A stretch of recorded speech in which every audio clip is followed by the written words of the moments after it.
1 अरब से भी ज्यादा आबादी वाले देश को आखिर पावर कैसे मिलेगी? ये आज भारत के सामने सबसे बड़े सवालों में से एक है। और इसका जवाब सिर्फ भारत ही नहीं, बल्कि हमारे पूरे प्लैनेट का भविष्य तय कर सकता है। तो चलिए इस चीज को जरा और गहराई से समझते हैं। ये चार्ट देखिए। ये ऊर्जा और मानव विकास के बीच एक बहुत ही सीधा रिश्ता दिखाता है। एक तरफ है प्रति व्यक्ति बिजली की खपत और दूसरी तरफ है ह्यूमन डेवलपमेंट इंडेक्स, मतलब जीवन की गुणवत्ता। पैटर्न एकदम साफ है ना? जैसे जैसे बिजली की खपत बढ़ती है वैसे वैसे जीवन की गुणवत्ता भी बेहतर होती जाती है। अब सवाल ये है कि इस चार्ट पर भारत कहाँ है? वो है यहाँ, निचले हिस्से में। इसका मतलब साफ है, अपने विकास के लिए भारत को बहुत बहुत ज्यादा ऊर्जा की जरूरत पड़ने वाली है। तो सवाल ये है कि ये ऊर्जा आ कहाँ से रही है? ये स्लाइड हमें भारत के मौजूदा एनर्जी मिक्स की एक झलक देती है। सबसे बड़ा हिस्सा, लगभग आधा, कोयले से आता है। और अगर हम इसमें बाकी जीवाश्म ईंधन भी जोड़ दें तो ये आंकड़ा और भी बड़ा हो जाता है। और यहाँ देखिए, परमाणु ऊर्जा, न्यूक्लियर एनर्जी, अभी सिर्फ 2% है। और यहीं से भारत के सामने एक बड़ी दुविधा खड़ी हो जाती है। एक तरफ तो विकास के लिए ऊर्जा की मांग आसमान छू रही है, और दूसरी तरफ कोयला जैसे जीवाश्म ईंधन को जलाने से जो कार्बन उत्सर्जन होता है, उसे कम करने का भी जबरदस्त ग्लोबल प्रेशर है। इस चुनौती का साइज समझने के लिए जरा इन आंकड़ों पर नजर डालते हैं। भारत दुनिया में बिजली का तीसरा सबसे बड़ा प्रोड्यूसर और कंज्यूमर है। सोचिए, 2023 में देश की लगभग 78% बिजली जीवाश्म ईंधन से आई। और इसका नतीजा, सिर्फ 1 साल में पावर सेक्टर से होने वाला एमिशन 7.2% बढ़ गया। हाँ, ये बात सही है कि हमारा प्रति व्यक्ति उत्सर्जन अभी भी ग्लोबल एवरेज से कम है, पर वो भी बहुत तेजी से बढ़ रहा है। तो फिर इस दुविधा का हल क्या है? क्या कोई ऐसा एनर्जी सोर्स है जो विकास की जरूरतों को भी पूरा करे और हमारे प्लैनेट को भी बचाए? यहीं पर परमाणु ऊर्जा यानी न्यूक्लियर एनर्जी एक बहुत मजबूत दावेदार के तौर पर सामने आती है। चलिए एक सीधी सीधी तुलना करते हैं। एक तरफ हैं जीवाश्म ईंधन, जिनसे भारी मात्रा में ग्रीन हाउस गैसें निकलती हैं, जो ग्लोबल वार्मिंग के लिए सीधे तौर पर जिम्मेदार हैं। दूसरी तरफ है परमाणु ऊर्जा। इसका लाइफ साइकिल एमिशन ना के बराबर है।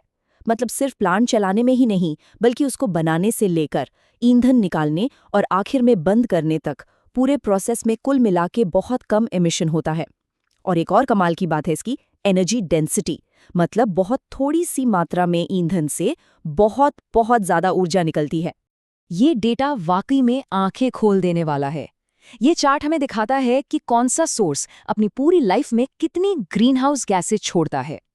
देखिए, कोयला और लिग्नाइट सबसे ऊपर है, मतलब सबसे ज्यादा प्रदूषण। और अब जरा सबसे नीचे देखिए, सोलर, हाइड्रो, विंड और उन्हीं के साथ है न्यूक्लियर एनर्जी। इनका एमिशन जीवाश्म ईंधन के मुकाबले लगभग कुछ भी नहीं है।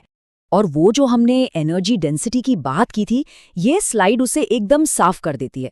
जरा सोचिए, 1000 मेगावाट के पावर प्लांट को 1 साल चलाने के लिए 2.6 मिलियन टन कोयला चाहिए। मतलब हजारों की संख्या में ट्रेन के डिब्बे भरने पड़ेंगे। और वही पावर प्लांट अगर न्यूक्लियर हो तो सिर्फ 30 टन ईंधन से साल भर चल जाएगा।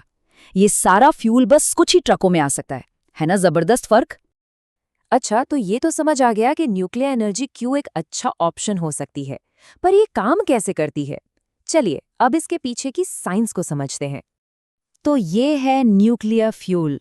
ये जो छोटी छोटी सिरामिक की गोलियां दिख रही हैं, इन्हें पेलेट्स कहते हैं। ये यूरेनियम डाइऑक्साइड से बनती हैं। देखने में तो बड़ी मामूली सी लगती है ना?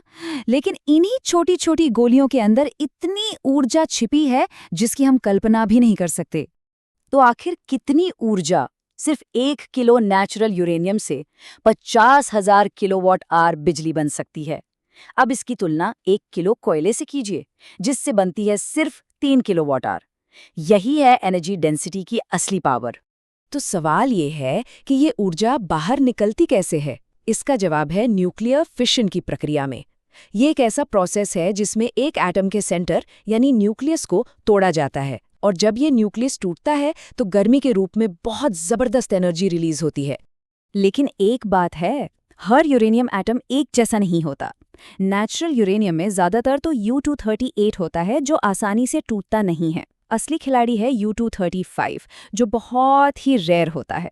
यही वो आइसोटोप है जिसका फिशन हो सकता है। इसीलिए फ्यूल बनाने के लिए नेचुरल यूरेनियम को एनरिच्ड किया जाता है ताकि उसमें U-235 की मात्रा को बढ़ाया जा सके।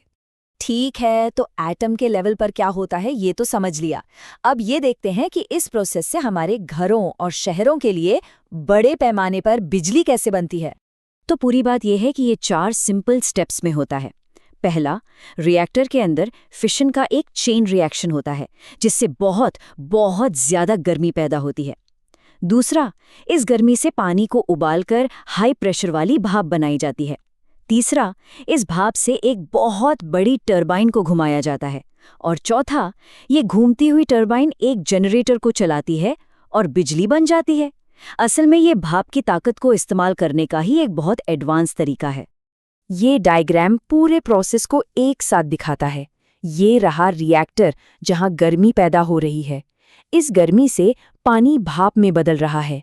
ये भाप इस टरबाइन को घुमा रही है जो इस जेनरेटर से जुड़ी है, और फिर ये जेनरेटर बिजली बनाकर ग्रिड में भेज देता है। सिंपल। अब आते हैं भारत के अपने यूनिक और बहुत ही महत्वाकांक्षी प्लान पर। भारत के पास न्यूक्लियर एनर्जी में आत्मनिर्भरता और सस्टेनेबिलिटी के लिए एक लॉन्ग टर्म स्ट्रैटेजी है। ये है भारत का मशहूर 3 स्टेज न्यूक्लियर प्रोग्राम। समझिए, पहले स्टेज में नेचुरल यूरेनियम वाले रिएक्टर बिजली तो बनाते ही हैं, साथ में प्लूटोनियम भी बनाते हैं। अब दूसरे स्टेज में यही प्लूटोनियम फास्ट ब्रीडर रिएक्टर का ईंधन बनता है। और ये रिएक्टर कमाल के हैं, ये जितनी बिजली बनाते हैं उससे ज़्यादा प्लूटोनियम भी बना देते हैं, और साथ ही थोरियम को U-233 में भी बदल देते हैं। और फिर आता है तीसरा स्टेज, जहां भविष्य के रिएक्टर चलाने के लिए इसी थोरियम और U-233 का इस्तेमाल होगा। और इस पूरे मास्टर प्लान का अल्टीमेट गोल क्या है? भारत के पास मौजूद थोरियम के विशाल भंडार को इस्तेमाल में लाना। ये एक ऐसा एलिमेंट है जो भारत में बहुत ज़्यादा मात्रा में मिलता है। मतलब ये प्लान आने वाली कई पीढ़ियों के लिए एनर्जी सिक्योरिटी और आत्मनिर्भरता पक्की करने के लिए बनाया गया है। तो क्या सच में ये मुमकिन है कि एक ऐसा एलिमेंट जो समंदर किनारे की रेत में मिलता है, वो एक दिन 1 अरब से ज़्यादा लोगों के भविष्य को रोशन कर सकता है? भारत का न्यूक्लियर प्रोग्राम असल में इसी बड़े सवाल का जवाब खोजने की एक कोशिश है।